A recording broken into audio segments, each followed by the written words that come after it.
Welcome to public court news. Secunderabad cantonment విలీన ప్రక్రియ 3 అడుగులు ముందుకు 6 అడుగుల వెనక్కి అన్న చందంగా మారింది. ఒక్కొక్కరు ఒక్కో రీతిగా స్పందిస్తున్నారు. నిజానికి ఇక్కడ అంటే కేంద్ర ప్రభుత్వ ఆధీనంలో ఉన్న కంటోన్మెంట్లన్నీ కూడా విలీనం చేయాలని చెప్పి ఇప్పటికే ఒక నిర్ణయానికి వచ్చింది. ఈ నేపథ్యంలో సికింద్రాబాద్ కంటోన్మెంట్ ఒక ప్రత్యేకత ఉంది. ప్రజలకు సర్వీస్ చేస్తున్న పరిస్థితి కనిపిస్తుంది. మరొక వైపు ఇప్పుడున్న పరిస్థితుల్లో కంటోన్మెంట్ విలీనం కావాలని చెప్పేసి వికాస్ మంచ్ నాయకులు పోరాటం చేస్తున్నారు. అసలు ఎందుకు ఎప్పటి నుండి పోరాటం చేస్తున్నారు? ఒకవేళ కనుక మెర్జీ అయితే ఎటువంటి లాభం చేకూరుతుంది? ఎంప్లాయీస్ పరిస్థితి ఏంది? ఇక్కడ అభివృద్ధి ఎలా ఉంటుంది? కేంద్ర ప్రభుత్వం తీసుకొచ్చిన నిధులతో కావచ్చు, లేదంటే రక్షణ శాఖ ఇచ్చిన నిధులతో ఇక్కడ ప్రజలకు ఎటువంటి సౌకర్యాలు అందుతున్నాయి? ఒకవేళ ఇప్పటికే మెర్జీ మున్సిపాలిటీలో కలిస్తే రాష్ట్ర ప్రభుత్వం ఏ విధంగా మరి అభివృద్ధి చేస్తుందో మనతో పాటు మాట్లాడేందుకు వికాస్ మంచ్ నాయకులు సంఖ్య రవీందర్ మనతో పాటు ఉన్నారు. వారిని తెలుస్తుంది. ప్రత్యేకంగా మీరు కంటోన్మెంట్ వికాస్ మంచ్గా పోరాటం చేస్తున్నారు, మెర్జీ చేయాలంటున్నారు. మెర్జీ విషయమై చాలా అంటే మాటలు కొనసాగుతున్నాయి, మాటల యుద్ధం జరుగుతుంది. ఒకవైపు ఏ విధంగా మెర్జీ చేస్తారంటున్నారు, ఒకవైపు మెర్జీ అవుతుంది అని చెప్తున్నారు. అసలు ఈ క్లారిటీ ఏంటి అసలు?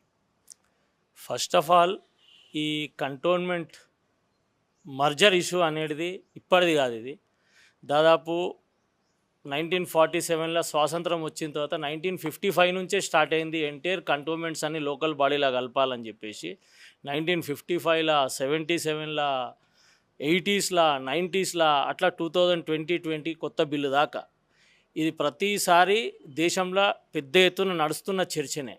2006ని తీసేసి కొత్త చట్టం 2020 తీసుకొస్తా అన్నప్పటి నుంచి వికాస్ మంచ్ మనం దీని మీద దృష్టి సాధించడం జరిగింది.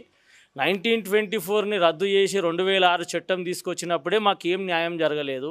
మళ్ళా మీరు 2020 చట్టం తీసుకొస్తే ప్రజలకు ఏం న్యాయం జరుగుతుంది? కాదు, దేశవ్యాప్తంగా 1955 నుంచి 2020 దాకా ఎన్నో రికమెండేషన్స్ ఉన్నాయి.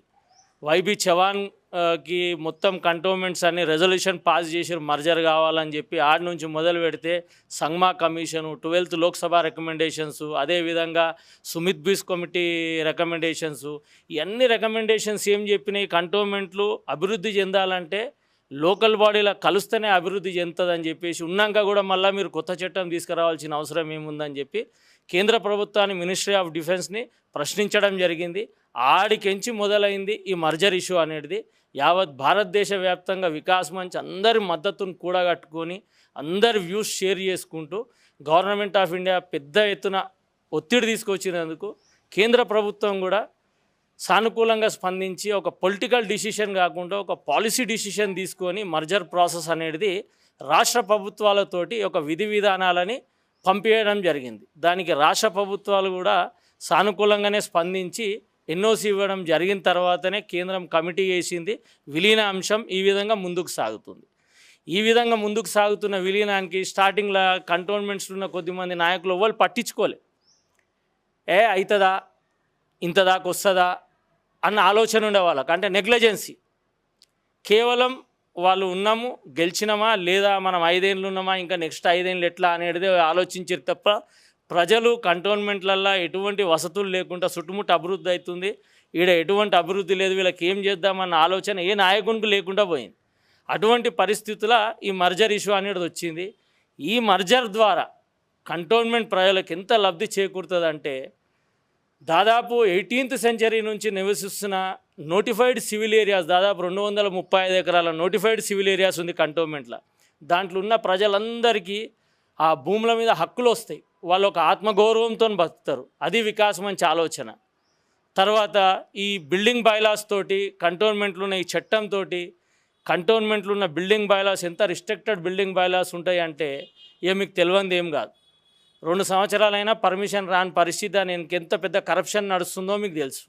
అదేదో జిహెచ్ఎంసీ లాంటి బిల్డింగ్ బైలాస్ మనకి ఇంప్లిమెంట్ అయితే దానివల్ల ప్రజలకు ఎంతో ఉపయోగం ఉంది. హైట్ రిస్ట్రిక్షనే కాదు, ఆ బిల్డింగ్ బైలాస్ వల్ల స్టాంప్ డ్యూటీలో కూడా మార్పులు వస్తాయి. జిహెచ్ఎంసీలు 7.5% అంటే కంటోన్మెంట్లో 11%, అంటే 5% టీపీటీ కంటోన్మెంట్ తీసుకుంటుంది. ఏం ఎమ్యూనిటీస్ ఇస్తుంది మాకు కంటోన్మెంట్? ఏం ఎమ్యూనిటీస్ ఇయ్యదు. ఎందుకంటే ఇది ఒక అటానమస్ బాడీ. ఈ అటానమస్ బాడీ అటు రాష్ట్ర ప్రభుత్వానికి ఎంత దూరం ఉంటుందో కేంద్రానికి కూడా అంతే దూరం ఉంటుంది. అంతే దూరం ఉండి ఎటువంటి నిధులు లేవు దీనికి డెవలప్మెంట్ చేయడానికి. కాబట్టి ఈ మర్జర్ ప్రాసెస్ని మేము ముందుకు తీసుకెళ్ళిపోతున్నాం. ఉద్యోగుల్లో కూడా ఒక ఆందోళన ఉంది. అసలు మెర్జ్ చేస్తే మా పరిస్థితి ఏంది అని చెప్పేసి వాళ్ళు ఆవేదన వ్యక్తం చేస్తున్నారు. నిజానికి వారికి న్యాయం జరుగుతుందా? జరగదా? అన్నది ఒక క్వెషన్ మార్క్ ఉంది. ఇప్పుడు ఉద్యోగులకు న్యాయం జరుగుతుందా అన్యాయం జరుగుతుందా అని అంటే ఫస్ట్ ఆఫ్ ఆల్ ఈడున్న ఉద్యోగులు ఇవాళ లేచిండ్రు మా పరిస్థితి ఏందని చెప్పి భారతదేశ వ్యాప్తంగా all India cantonment board employees federation of India ఏ రోజు అయితే కసోల్ కంటోన్మెంట్ని పైలట్ ప్రాజెక్టుగా తీసుకొని ఆ లోకల్ బాడీలా మర్జ్ చేసినప్పుడు వాళ్ళకు సీనియారిటీ ఇష్యూస్ వచ్చిండే, శాలరీస్ ఇష్యూస్ వచ్చిండే, వీటన్నిటినీ government of India labour commission of India దృష్టికి తీసుకపోతే లేబర్ కమిషన్ ఆఫ్ ఇండియాకు డిఫెన్స్ సెక్రటరీకి వీళ్ళందరికీ 4-5 మీటింగ్స్ అయినాయి. మీటింగ్స్ అయిన తర్వాత employees job guarantee, employees seniority guarantee, employees పింఛన్ గ్యారంటీ ఇవన్నీ labour commission of India okay అన్న తర్వాతనే దాదాపు మొన్న ఎలక్షన్ నోటిఫికేషన్ ముందు ఒక 10 కంటోన్మెంట్లు కూడా దేశవ్యాప్తంగా మర్జ్ కావడం జరిగింది. కాబట్టి ఎంప్లాయీస్ బాధపడాల్సిన అవసరం లేదు, భయపడాల్సిన అవసరం లేదు. ఎంప్లాయీస్కి ఏదైతే ప్రపోజ్డ్ మొడాలిటీస్ విధి విధానాలు ఉన్నాయో వాళ్ళ మంచి 3 ఆప్షన్స్ ఉన్నాయి. లోకల్ గవర్నమెంట్తో పోవచ్చు, ఆర్మీ హెడ్ క్వార్టర్స్ అటాచ్ కావచ్చు, లేదంటే వాలంటరీ రిటైర్మెంట్ కావచ్చు. కాబట్టి ఇవాళ ఏదో ఎంప్లాయీస్ యూనియన్ అని చెప్పి కొద్దిమంది లేచా ఓ అని అమ్కా డమ్కా ఆ మాటలకు ఎంప్లాయీస్ ఎవ్వరు భయపడొద్దండి. మీకు కేంద్ర ప్రభుత్వం ఇటు రాష్ట్ర ప్రభుత్వం 100% అండగా ఉంటుంది. మీరు ఎటువంటి చింతన పడాల్సిన అవసరం లేదు ఈ విషయంలో. మెర్జ్ అయిన తర్వాత రక్షణ శాఖకు సంబంధించి ఆయా ప్రాంతాల్లో సివిలియన్స్ వెళ్ళడానికి అవకాశం ఉండదు. ఆయా ప్రాంతాల్లో కూడా రిస్ట్రిక్షన్స్ వచ్చే అవకాశం ఉంది. దారులన్నీ మళ్ళీ పూర్తి స్థాయిలో క్లోజ్ అయితే అని ఒక అపోహ ఉంది. సార్ ఫస్ట్ ఆఫ్ ఆల్ ఈ మర్జర్ అనేది cantonment autonomous body cantonment board activities నుంచి లోకల్గా ఉన్న మున్సిపల్ యాక్టివిటీస్కి పోతుంది. సివిల్ ఏరియా పోతుంది, ఆర్మీ ఏరియా పోదు. ఆర్మీ ఏరియా దానికి అది మాత్రము ఆర్మీ స్టేషన్ కింద కన్వర్ట్ అయిపోతుంది. ఎట్లయితే ఈసీఏలు, ఐడిపిఎలు, డిఆర్డిఎల్, సతీష్ ధావన్ ఎట్లుందో అట్లా ఆ ఇన్స్టిట్యూట్ అది సపరేట్ అయిపోతుంది. సపరేట్ అయిపోయి మన సివిలియన్స్ మనం సపరేట్ అయిపోతాము. దానికి తగ్గ రోడ్ కనెక్టివిటీ అనేది ఏర్పాటు చేస్తారు. కాబట్టి ఎటువంటి మనము బాధపడాల్సిన అవసరం లేదు, ఎటువంటి చింతపడాల్సిన అవసరం లేదు. అన్ని విధాలుగా మనకు అనుకూలంగానే ఉంటారు ఆర్మీ. ఇవాళ ఆర్మీ ఆ రిస్ట్రిక్షన్ పెడుతుంది, ఇవాళ లేదా మనకు రిస్ట్రిక్షన్స్ బార్డర్ మీద. పక్కకే మనకు గోల్కొండ కంటోన్మెంట్ ఉంది ఎగ్జాంపుల్. ఆడేమన్నా రిస్ట్రిక్షన్స్ ఉన్నాయా? ఏం లేవు. ఇది కేవలం ప్రజల్ని భయప్రాంతులకు గురి చేయనీకి ఈ మర్జర్ ప్రాసెస్లో వాళ్ళకి ఏ ఇష్యూ లేదు చెప్పనీకి. ఇది ఒకటే ఇష్యూ ఉంది, అరే ఆర్మీ సపరేట్ అయితే రిస్ట్రిక్షన్స్. ఇప్పుడు లేవు ఆ రిస్ట్రిక్షన్ పోవాలనే కదా మనం మర్జర్ అడుగుతున్నది. కాబట్టి దాంట్లో ఎటువంటి భయప్రాంతులు కావాల్సిన అవసరం లేదు. వికాస్ మంచ్ ఇప్పుడు ఉంటుంది, అప్పుడు కూడా ఉంటుంది.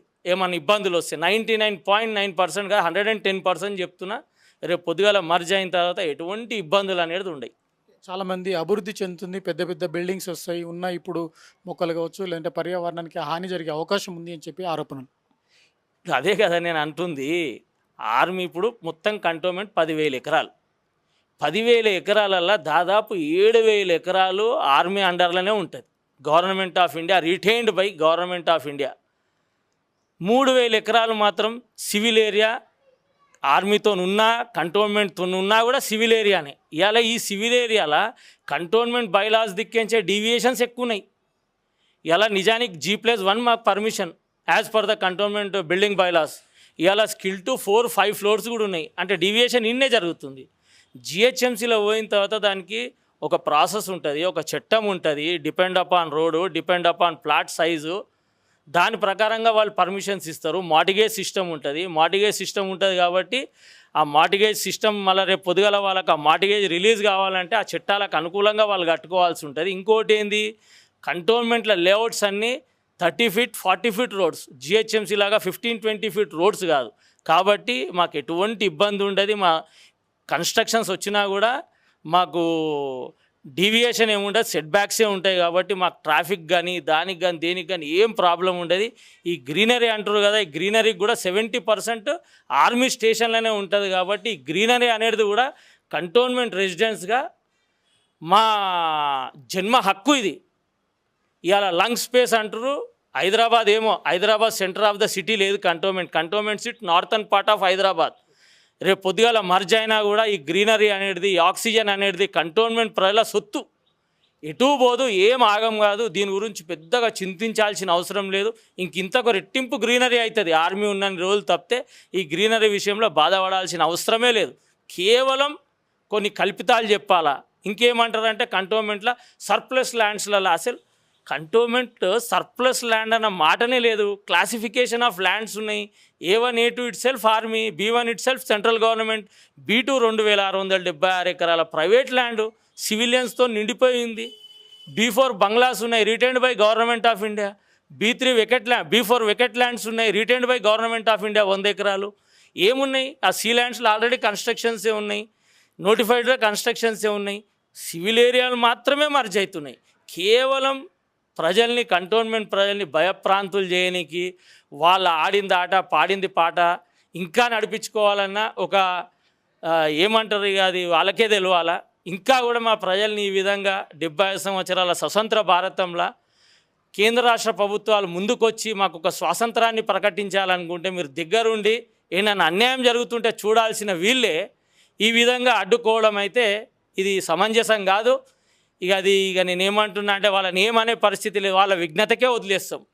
అంటే ఇప్పుడు కేంద్ర ప్రభుత్వ ఆధీనంలో ఉన్న ఈ నియోజకవర్గానికి అసలు నిధులు వచ్చాయా, అభివృద్ధి చెందాయా? మిగతా రాష్ట్రంలో ఉన్న మిగతా నియోజకవర్గాలతో పోల్చుకుంటే ఎన్ని నిధులు వచ్చాయి, ఏ విధంగా అభివృద్ధి చెందింది? ఒకవేళ కనుక రాష్ట్ర ప్రభుత్వంలో కావచ్చు, లేదంటే మున్సిపాలిటీలో విలీనం అయితే నిధులు ఏ విధంగా ఉండబోతాయి, అభివృద్ధి ఏ విధంగా ఉండబోతుంది? ఫస్ట్ ఆఫ్ ఆల్ 119 నియోజకవర్గాలు తెలంగాణ రాష్ట్రంలో ఉన్నట్టే ఆ 119 నియోజకవర్గంలో 70వ నంబర్ కాన్స్టిట్యున్సీగా మనం ఉన్నాం. ఇది కేవలం కంటోన్మెంట్ అటానమస్ బాడీ. ఇది రాష్ట్రానికి ఎంత దూరమో కేంద్రానికి అంతే దూరం. కేంద్రం ఇచ్చే సర్వీస్ ఛార్జెస్ మీదనే నడవాలా, ఇక్కడ మేము కట్టే ట్యాక్సుల మీద టీపీటీ ఛార్జెస్ మీదనే నడవాలా. తప్పితే డెఫిసిట్ కంటోన్మెంట్స్కి ఏదైనా బడ్జెట్ ఇస్తే ఆ బడ్జెట్ మీదనే నడవాలి. తప్పితే అది కూడా ఆ వచ్చే రెవెన్యూ సోర్స్తో ఖాళీ మా సివిక్ కమ్యూనిటీస్, నామమాత్రమైన సివిక్ కమ్యూనిటీస్తోనే నడుస్తుంది ఇన్ని రోజులు. ఇవాళ గ్రేటర్ హైదరాబాద్లో భాగమైనటువంటి కంటోన్మెంట్లో విపరీతంగా జనాలు పెరిగిపోయారు. కంటోన్మెంట్ వాళ్ళకి సర్వీస్ ఇవ్వలేకపోతుంది, సర్వీసు మాకు ఇవ్వలేకపోతుంది. ఎందుకంటే బికాస్ ఆఫ్ డెఫిసిట్ బడ్జెట్. కాబట్టి ఇది లోకల్ గవర్నమెంట్తో మర్జ్ అయితే ప్రభుత్వంలో ఉన్న ప్రతి ఒక్క శాఖ నుంచి, హెల్త్, ఎడ్యుకేషన్, R&B, శిశు సంక్షేమ శాఖ, అన్ని శాఖల నుంచి కంటోన్మెంట్ని పెద్ద ఎత్తున అభివృద్ధి చేయొచ్చు. ఇవాళ ఇన్ఫ్రాస్ట్రక్చర్ లేదు, ఇన్ఫ్రాస్ట్రక్చర్ కాదుకుంటలేరు లోకల్ గవర్నమెంట్ అని. ఫస్ట్ ఆఫ్ ఆల్ ఒక చిన్న మోరీ లైన్ వేయాలంటే కూడా MOD నుంచి పర్మిషన్ కావాలి. అటువంటిది ఒక SNDP, ఒక SRDP ఇటువంటి ఈ కంటోన్మెంట్లో ఇంప్లిమెంట్ చేసి ప్రజలకి ఇన్ఫ్రాస్ట్రక్చర్ డెవలప్మెంట్ చేయాలన్న హెల్త్ అండ్ ఎడ్యుకేషన్లో ఏడికేం సాధ్యమవుతుంది?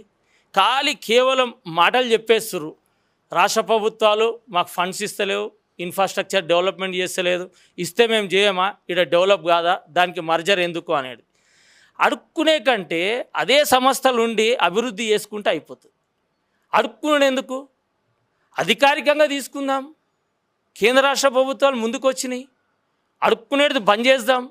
అడుక్కునేది బంద్ చేసి అభివృద్ధి పదంలో ముందుకు పోదాం. హైదరాబాద్ ధీటుగా ఎలివేటెడ్ కారిడార్లు కట్టుకుందాం, హెల్త్ ఇన్ఫ్రాస్ట్రక్చర్ డెవలప్ చేసుకుందాం, ఎడ్యుకేషన్ డెవలప్ చేసుకుందాం, పార్కులు డెవలప్ చేసుకుందాం, స్పోర్ట్స్ యాక్టివిటీస్ డెవలప్ చేసుకుందాం, ఇండ్లు లేని నిరుపేదలకు డబల్ బెడ్రూమ్ ఇండ్లు కట్టించుకుందాం. ఇవాళ దాకా 119 నియోజకవర్గాలు అని అనుకుంటున్నాం. ఇవాళ కంటోన్మెంట్ కాన్స్టిట్యున్సీలో హౌసింగ్ స్కీమ్ లేదు, అటువంటి హౌసింగ్ స్కీమ్స్ ఇంప్లిమెంట్ చేసుకుందాం. ఇది అభివృద్ధి అంటే. కేవలము ఒక సివిక్ కమ్యూనిటీసు, వాటర్ సోర్సెస్. సరే, ఆ వాటర్ సోర్సెస్ కూడా నేను చెప్తున్నా ఈ నాయకులకి, టీడీపీ, కాంగ్రెస్, బీఆర్ఎస్ అన్ని ప్రభుత్వాలు ఉన్నప్పుడు ఉన్నది మీరే. ఏ రోజైనా స్టేట్ గవర్నమెంట్తోని కంటోన్మెంట్ వాటర్ అగ్రిమెంట్లు చేసుకున్నప్పుడు అరే జిహెచ్ఎంసీకి ఆ టారిఫ్ ఎందుకుంది, కంటోన్మెంట్లో మేము ప్రజలు కాదా, మాకు ఈ టారిఫ్ ఎందుకుంది, ఏ రోజైనా ప్రశ్నించిర్రా? అధికారంలో ఉన్నప్పుడు అధికార పార్టీని ప్రశ్నించరు. ప్రశ్నించకుండా సీట్ కాపాడుకోవాలి. ప్రశ్నిస్తే మా సీట్ ఏడబోతుందో. ఎంతసేపు మీ సీట్ పాలిటిక్స్ దిక్కించి మా అభివృద్ధిని అడ్డుకున్నది మీరు. ఇవాళ కూడా ఇన్నేళ్ల తర్వాత ఒక సంస్థ వచ్చి యావత్ భారతదేశ వ్యాప్తంగా మేము పెద్ద ఎత్తున పోరాటం చేసి ఇవాళ ప్రజలకు మేలు జరుగుతుందంటే కూడా ఇవాళ అడ్డుపడుతున్నారంటే ఇక మీ ఆలోచన విధానం ఎట్లుంది ప్రజల పట్ల? ఎన్నేళ్ళు బై సాబ్, ఇవాళ దాకా మా రక్తం దాగిరు. ఇప్పుడు రాష్ట్ర ప్రభుత్వం కనుక అంటే కేంద్ర ప్రభుత్వం నుండి నిధులు లేవు, చాలా ఇబ్బందులు పడుతున్నారు, అభివృద్ధికి నోచుకోవట్లేదు. రాష్ట్ర ప్రభుత్వం నిధులు ఇస్తే అన్ని రకాలుగా అభివృద్ధి సాగుతుంది అంటున్నారు. ప్రజలు అసలు విలీనానికి ఒప్పుకుంటున్నారా, ఒప్పుకోవట్లేదు? ప్రజలు ఏమంటున్నారు? ఇలా ప్రజలు కంటోన్మెంట్ రెసిడెన్స్ అంతా విలీనం ఎప్పుడెప్పుడా అని 1000 కళ్ళతోనే ఎదురు చూస్తున్నారు. 1000 కళ్ళతోటి. ఎందుకు అని అంటే మీకు తెలియంది ఏముంది, కంటోన్మెంట్లో మా పరిస్థితులు అవన్నీ రూపు మాపుతాయి.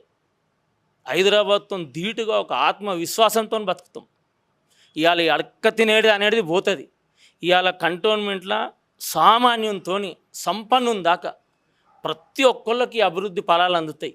ఇక్కడ కేవలం నష్టపోతున్నాము అని చెప్పి లబోదిబం అంటుంది ఒక 10 మంది పిడికెడ్ నాయకులు మాత్రమే.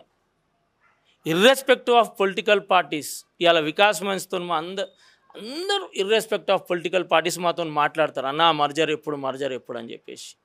ఇలా యావత్ భారతదేశంలో ఉన్న కంటోన్మెంట్ ప్రజలందరూ ఎదురు చూస్తారు. ఆల్రెడీ 11 కంటోన్మెంట్లు అయిపోయినాయి, ఇంకా 51 కంటోన్మెంట్లు. 51 కంటోన్మెంట్లు కూడా నాకున్న సమాచారం అటు కేంద్రంతో కానీ ఇటు రాష్ట్రంతో కానీ మ్యాక్సిమం ఎక్కువ అంటే ఇంకొక 2 నెలల ఆర్డర్ వచ్చేస్తుంది, ఒక 6 నెలల డీనోటిఫికేషన్ అయిపోతుంది. కేవలం ఈ మర్జర్ కంటోన్మెంట్ ప్రాంత ప్రజల అభివృద్ధే లక్ష్యంగా జరుగుతుంది తప్పితే వాళ్ళకి ఏదో అన్యాయం చేస్తారని మాత్రం కాదు. ఈ నాయకుల మాటలు కంటోన్మెంట్ ప్రజలు నమ్మొద్దు. కేవలం వీళ్ళ మనుగడ కాపాడుకోనికి, వీళ్ళ రాజ్యాంగ భావిస్తున్న కంటోన్మెంట్ని కాపాడుకోనికి ఇర్రెస్పెక్టివ్ ఆఫ్ పొలిటికల్ పార్టీలు ఒకరిద్దరిని ముంగట పెట్టి ఆడుతున్న నాటకం ఇది. గ్రహించాలా, వీళ్ళ ట్రాప్లో మనం పడొద్దు. కాబట్టి ఈ మర్జ్ అయితే మనందరికీ లాభం ఉంది. ఈ లాభం కంటోన్మెంట్ వికాస్ మంచ్ ప్రజలకి ఒకసారి కాదు 100 సార్లు 1000 సార్లు చెప్పినాం. మనం టౌన్ ప్లానింగ్ నుంచి మొదలు పెడితే ఇన్ఫ్రాస్ట్రక్చర్ దాకా ప్రతీది మనం డెవలప్ అవుతాం, దాంట్లో ఎటువంటి డౌట్ లేదు. రాష్ట్ర ప్రభుత్వం అన్ని విధాలుగా ఆదుకుంటుంది. కాబట్టి కంటోన్మెంట్ ప్రజలు ఏం అధైర్యపడొద్దు, ఎంప్లాయీస్ కూడా ఏం అధైర్యపడొద్దు. అన్నిటికీ చట్టాలు ఉన్నాయి, ఆ చట్టం ప్రకారమే విలీనం అవుతుంది. విలీనం కావాలని చెప్పేసి 1000 కళ్ళతో మీరు అందరు ఎదురు చూస్తున్నారు. 100% అవుతుంది. ఈ అడ్డుకుంటున్న వాళ్ళకు మాత్రం ప్రజలు మీరే బుద్ధి చెప్పాలా. ఇక వాళ్ళ విఘ్నతకే మేము వదిలేస్తున్నాం. ప్రత్యేకంగా కంటోన్మెంట్లో భూములు ఉన్నాయి, ఆ భూముల విషయంలోనే చాలా ఇబ్బంది తలెత్తేందుకు అవకాశం ఉంది.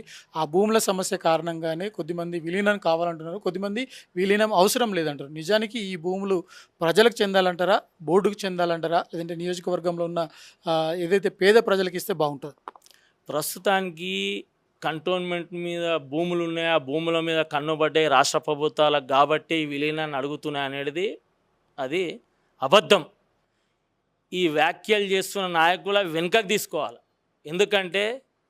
ఎందుకు చెప్తున్నా అంటే విధి విధానాలలో చాలా క్లియర్గా ఉన్నది. నోటిఫైడ్ సివిల్ ఏరియాస్ 235 ఎకరాలు, B2 ప్రైవేట్ ల్యాండ్ 2676 ఎకరాలు, సి కేటగిరీ 260 ఎకరాల, 100 ఎకరాలు retained by government of India. 100 ఎకరాలు ఏది బైసన్ పోలో, జిమ్ఖానా, ట్రెంచింగ్ గ్రౌండ్లు, వాటి మీద ఓనర్షిప్ మాదే ఉంటుంది అన్నారు. కాబట్టి ఆ 100 ఎకరాలు పోతే ఒక 160 ఎకరాలు రోడ్స్, గార్డెన్లు అవి ఉంటాయి. ఇవి మాత్రమే 3100 ఎకరాల సివిల్ ఏరియా మాత్రమే లోకల్ బాడీతో మర్జ్ అవుతుంది. 70% భూములు retained by government of India. దీంట్లో ఎటువంటి అధైర్యపడాల్సిన అవసరం లేదు. ఇది కేవలం కంటోన్మెంట్లో వాళ్ళ ఉనికి పోతుంది అని అనుకుంటున్న నాయకులు చేస్తున్న దుష్ప్రచారం తప్పితే ఇంకోటి కాదు. రేపు మర్జ్ అయిన తర్వాత మేము ఈ ఏరియాలో మాకు ఈ బిల్డింగ్ బైలాస్ మారడం వల్ల, నార్త్ కనెక్టివిటీ పెరగడం వల్ల, ఓకే, మాకు ఇన్ఫ్రాస్ట్రక్చర్ డెవలప్మెంట్ అవ్వడం వల్ల మా డెవలప్మెంట్ అనేది ఉంటుంది. హైదరాబాద్లో మా డెవలప్మెంట్ అనేది ఉంటుంది. ఇవాళ చూసుకో, హైదరాబాద్లో ఏడలేని స్లమ్స్ కంటోన్మెంట్లు ఉంటాయి. స్లమ్ ఫ్రీ సిటీ అవుతుంది. స్లమ్ ఫ్రీ సిటీ అవుతుంది. మేము కూడా 99 కాదు 110% డెవలప్ అవుతాం. రేపు మా పిల్లలు అడుక్కునే దగ్గరికించి అధికారికంగా తీసుకునే కాడికి వస్తాం. బస్. ప్రత్యేకంగా ఇప్పుడు అంటే కేంద్ర ప్రభుత్వం 2 స్కైవేలు నిర్మించేందుకు అనుమతి ఇవ్వడం జరిగింది. గతంలో మీరు పోరాటం కూడా చేశారు. ఈ అభివృద్ధి అంటే ఒక స్కైవేకు నిర్మాణానికి కేంద్ర రక్షణ శాఖ అనుమతి ఇవ్వడం, ఇది మెర్జికి సంకేతం అంటారా? 100%. ఇవాళ కేంద్రం నా భూతో నా భవిష్యత్. అసలు దేశ చరిత్రలనే ఇంత పెద్ద ల్యాండ్ బ్యాంకు స్టేట్ గవర్నమెంట్కు ఫ్రీ హోల్డ్ చేసిన దాఖలాలు లేవు. ఎక్స్చేంజ్ ఆఫ్ ల్యాండ్ చేసిన దాఖలాలు లేవు. కాబట్టే మనం అనుకోవాల్సింది మర్జర్కి ఒక్కడికి కాదు 100 అడుగులు కేంద్ర ప్రభుత్వం ముందేసినట్టు. దీంట్లో నో డౌట్ ఇది మర్జర్కి సంకేతాలే. థ్యాంక్ యూ అండి. మొత్తం మీద కంటోన్మెంట్ విలీన ప్రక్రియ ఇంకా శరవేగంగా జరిగేందుకు అవకాశం ఉంది. అందులో భాగంగానే కేంద్ర రక్షణ శాఖ నుండి ఇప్పటికే స్కైవేలు, హైవేలు నిర్మాణానికి భూములను ఇవ్వడం జరిగింది. ఇది ఒక ప్లస్ పాయింట్ కలిసి వస్తుంది అని చెప్తున్నారు. ప్రత్యేకంగా ఈ రాష్ట్రంలో అంటే రాష్ట్రంలో ఎక్కడా లేని స్లమ్స్ అన్నీ కూడా కంటోన్మెంట్లో ఉన్నాయి. ఆ స్లమ్ ఫ్రీ నియోజకవర్గంగా కంటోన్మెంట్ ఎదగాలంటే ఖచ్చితంగా మెర్జ్ అన్నది ఒక ప్రత్యేక కార్యాచరణ. ఈ మెర్జ్ తర్వాత అభివృద్ధి ఏ విధంగా ఉంటుందో ఎట్లా ఉంటుందో మేము చూడాల్సిన అవసరం ఉంది. కాబట్టి ఇప్పటికైనా స్థానికంగా కొద్దిమంది ఎవరైతే వ్యతిరేకిస్తున్నారో వారు ఇప్పటికైనా కళ్ళు తెరుచుకోవాలి.